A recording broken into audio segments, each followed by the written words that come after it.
Bien le bonjour tout le monde et bienvenue sur la chaîne Grid Reset. Alors j'ai été un peu absent, j'ai pas fait de guidance ces derniers mois. Donc pour cette reprise, je vous propose des guidances avec un nouveau jeu qui est le Encore Tarot de Ciro Marchetti et dont les arcanes sont magnifiques, vous pourrez le constater dans vos guidances. Donc voilà, j'en profite aussi pour vous signaler que ces guidances sont très génériques, qu'elles ne parleront pas forcément à tous les chemins de vie au même moment. Donc si ça ne vous parle pas, ne prenez pas la tête, vous passez sur une autre chaîne ou vous passez simplement votre chemin. Et puis si ça vous parle et si vous avez envie d'approfondir certains messages, n'hésitez pas à me contacter. Mes coordonnées seront dans la barre de description. Vous pourrez me contacter via mail ou via WhatsApp. Et aussi, j'en profite aussi pour vous signaler que j'ai suivi une formation au tarot avec Jérémy Beck, qui a sa chaîne officielle, qui est un très bon cartomancien et que je suppose vous connaissez également si vous suivez un peu les guidances sur YouTube. Et donc voilà, je vous mettrai les coordonnées de son site aussi dans la barre de description. Tout ça pour vous dire que cette formation est très bien faite, dans la bienveillance, avec des supports vraiment super bien faits, avec une écoute de chaque participant et de chaque étudiant. Jérémy et son ami Jérôme ont fait vraiment un super travail pour présenter et proposer une formation au tarot de manière très ludique et pédagogique. Donc voilà, si vous avez envie aussi d'apprendre le tarot, n'hésitez pas à aller y faire un tour pour la prochaine session de formation. Et en attendant, moi je vous souhaite une bonne guidance. Ciao! Hello les chemins de vie 22, bienvenue sur votre guidance pour le mois d'août 2024. On va attaquer directement votre guidance pour aller voir les messages que l'univers a pour vous. Alors, s'il vous plaît, mes guides, s'il te plaît, l'univers, quels sont les messages pour les chemins de vie 22 août 2024, s'il te plaît, l'univers, mes guides, chemin de vie 22 août 2024. Alors, qu'est-ce que la coupe déjà peut nous dire? 5 de bâton. Donc on est potentiellement un peu dans les conflits, la désorganisation, les choses où on n'est pas aligné forcément avec les autres dans un projet, on n'a pas les mêmes envies, les mêmes motivations. C'est possible qu'il y ait des choses un peu qui sont un peu compliquées, un peu désorganisées. Et l'arcane sans nom, mort et renaissance. Donc peut-être que cette désorganisation va vous faire prendre conscience qu'en fait, il faut mettre un terme, ou en tout cas si vous n'y mettez pas un terme vous-même, et si ça vous parle, parce que vous ne vivez pas tous la même chose, l'univers se chargera d'y mettre un terme pour vous. Et pour refaire autre chose derrière, renaissance aussi, ce n'est pas que la mort, c'est la fin, mais le renouveau de quelque chose. On laisse de la place pour quelque chose d'autre. Alors, une carte pour votre situation présente, votre blocage,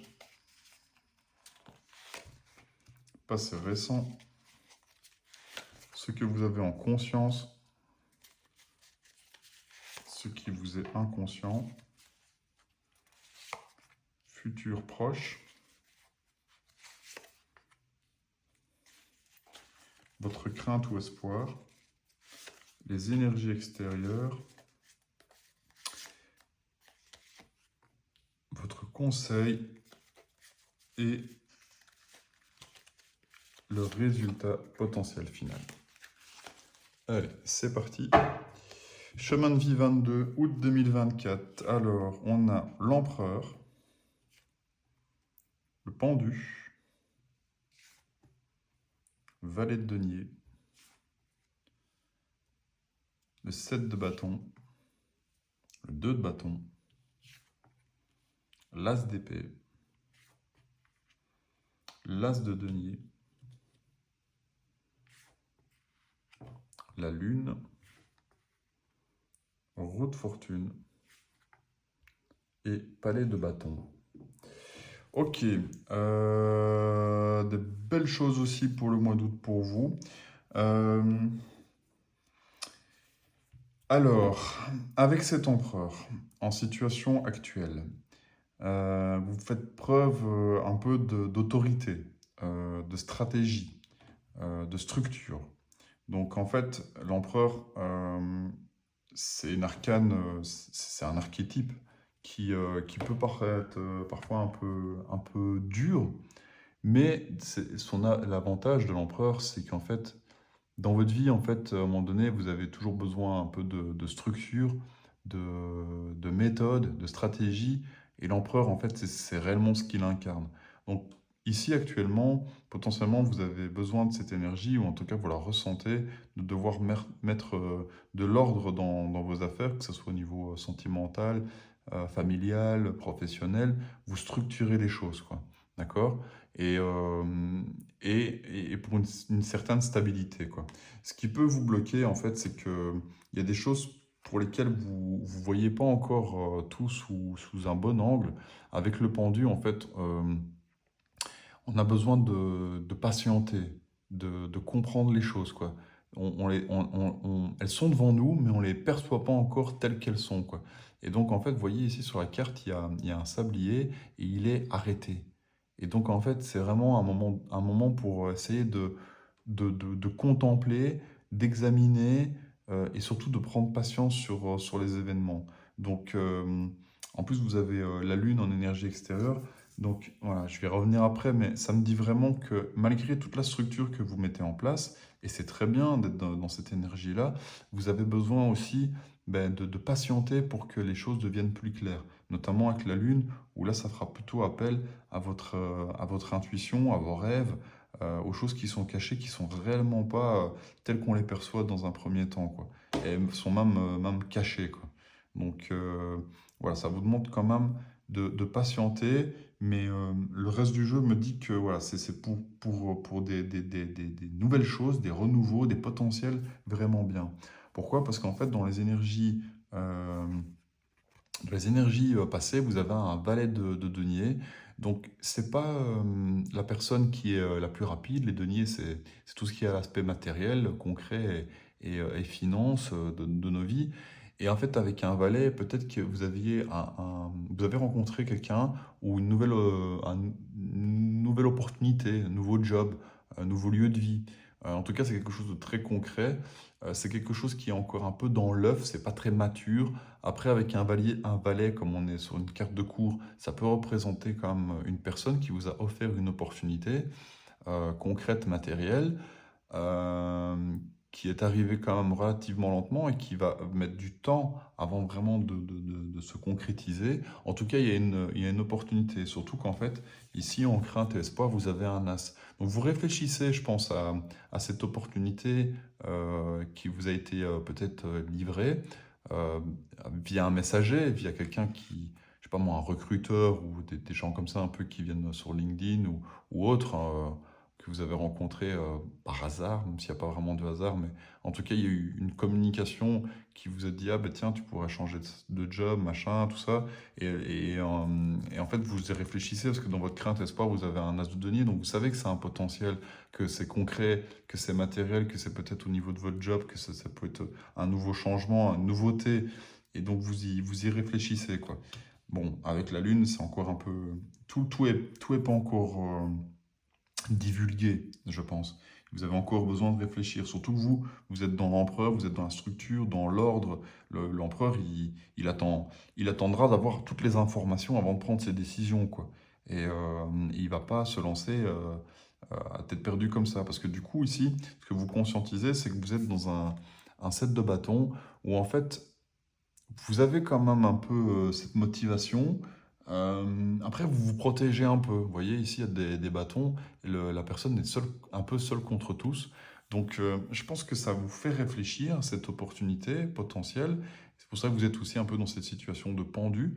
Parce qu'en fait, vous n'avez pas envie de vous mettre tout le monde à dos. Ça va créer peut-être des changements. Et, euh, et vous êtes conscient que, en fait, ces changements, cette nouvelle opportunité, ça va pas forcément plaire à tout le monde, mais voilà, vous allez tempérer le truc et vous allez garder vos positions. Moi, c'est un peu l'idée que ça me donne quand je vois les cartes, quoi. Ce que vous n'avez pas spécialement conscience, c'est que par contre, vous allez quand même devoir faire un choix. Un choix avec le 2 de bâton, ben, il n'y a qu'une clé, mais il y a deux coffres. Laquelle elle ouvre? Laquelle j'essaye d'ouvrir? Parce que ça se trouve, elle ouvre les deux coffres, mais elle ne servira qu'une seule fois. Donc, à vous de voir, mais en tout cas, ça parle de choix. Donc ça, vous n'en avez pas spécialement encore conscience, et c'est pas très grave dans l'instant, parce qu'en fait, vous tempérez les choses, et comme je vous ai dit, le valet de denier, c'est pas le plus rapide, donc vous tracassez pas, il sera encore là dans quelques semaines, c'est pas pressant.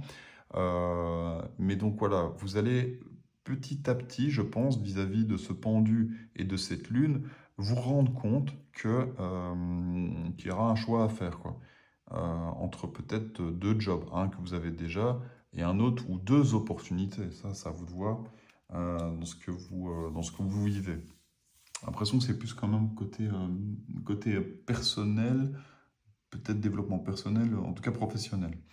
Alors, dans votre futur proche, vous avez un as d'épée, donc ça c'est très bien parce qu'en fait vous allez avoir une nouvelle idée, une nouvelle clarté mentale. Euh, Tout ça, en fait, tout ce que je vous ai raconté là, ça va mettre quand même des graines à germer dans votre esprit. Et cette graine, elle est là, avec l'as d'épée, et c'est un potentiel, c'est de nouvelles idées. Et donc, qu'est-ce que j'en fais maintenant? Je l'ai entre les mains, qu'est-ce que je vais en faire, quoi? Concrètement, comment ça va se passer? Ça reste euh, un nouveau potentiel à faire grandir. Et donc, je pense que vous allez, en tout cas, vous allez comment dire, l'évaluer. Vous allez l'évaluer avec cet as d'épée, quoi. Après, voilà, ça peut ne pas parler à tout le monde, mais si vous avez besoin si ça vous parle un petit peu et que vous avez besoin d'un approfondissement ou d'une guidance vraiment personnalisée, n'hésitez pas à me contacter avec mes coordonnées dans la barre de description. Donc, en fait, je vous ai déjà parlé, ben, du coup, dans votre crainte ou espoir, l'as de denier. Donc, clairement, ben, ça vous fait pas spécialement peur, mais vous vous dites, est-ce que je prends ce nouveau potentiel? Est-ce que je les prends, moi, ces as? Bon, parce que c'est pas spécialement une situation confortable, surtout pour un empereur qui doit attendre et qui, lui, a besoin de choses concrètes pour faire ses stratégies, pour prendre une décision. Et donc là, pour l'instant, vous n'avez pas encore ces éléments-là. Vous savez que c'est des potentiels. Potentiellement, ça peut être intéressant, mais jusqu'à quel point? Alors, l'univers vous dit dans votre conseil, c'est roue de fortune. Donc clairement, après, vous vous lancez pas tête baissée, hein, si vous voulez vraiment un message plus perso, n'hésitez pas à me contacter. Mais là, dans ce que je vois, c'est qu'en fait, c'est quelque chose qui a été envoyé par l'univers pour vous. Enfin, je veux dire, voilà, c'est un coup on pourrait dire la chance, mais ça n'existe pas la chance, quoi. Donc en fait, vous êtes tombé sur les bonnes opportunités. Et en fait, le jeu en conseil roue de fortune vous dit de les saisir, quoi. Il n'y a pas plus clair comme message, je pense, quoi. Alors après, pour un empereur qui lui a besoin de choses très concrètes, des éléments très concrets que vous n'avez pas forcément là tout de suite avec le pendu et la lune, c'est un peu compliqué pour lui, quoi. Mais en tout cas, l'univers vous dit, c'est ta chance, saisis-la. Saisis-la parce qu'en fait, dans quelle énergie après vous, euh, vous arrivez avec un résultat potentiel d'avoir saisi cette chance, d'avoir évalué les opportunités et ces nouvelles idées et ces opportunités concrètes, bah, vous arrivez dans un palais de bâtons. Donc en fait, là, l'énergie du palais de bâtons, je pense que ça me fait penser vraiment à rejoindre à une autre entreprise ou un groupe ou quelque chose qui va dans vos valeurs en tout cas, quoi. Parce qu'en fait, les bâtons, ça parle de ça. Ça parle de motivation, de valeurs, de choses profondes qui se consument en nous pour qu'on soit bien, qu'on soit dans l'énergie qui nous fait lever tous les matins, quoi. Je veux dire, si ça parle d'un truc professionnel et que vous arrivez sur un palais de bâtons pour une opportunité qu'on vous propose, allez-y, quoi. Allez-y, parce qu'en fait, ça veut dire que tous les matins, vous aurez envie d'y aller, quoi. Vous aurez le feu intérieur qui vous consume pour vous dire, ça me plaît trop, quoi. C'est trop motivant, ce que je fais, quoi. Ce nouveau job que j'ai fait, quoi. enfin que j'ai trouvé cette nouvelle occupation ou quoi que ce soit, hein, mais il y a quelque chose de nouveau avec ce valet, une nouvelle opportunité qui va vous demander peut-être se confronter à d'autres personnes qui ne seront pas d'accord avec ça, peut-être un ancien employeur. Vous, vous avez besoin de structure, mais vous allez la trouver, vous inquiétez pas, parce que l'univers vous dit, voilà, c'est une chance à saisir, saisis-la, ça va te ramener dans quelque chose où tu te sentiras vraiment utile, motivé, ouais, dans d'avoir envie d'aller faire, d'avoir envie de se lever pour aller faire ce qu'on a à faire le matin, quoi. Vous comprenez, d'accord? Bon, voilà, je peux pas être plus clair comme message ici, honnêtement. Donc, si vous avez besoin de plus de communication, n'hésitez pas à me contacter. Moi, je vous souhaite un bon mois d'août et puis à bientôt. Ciao.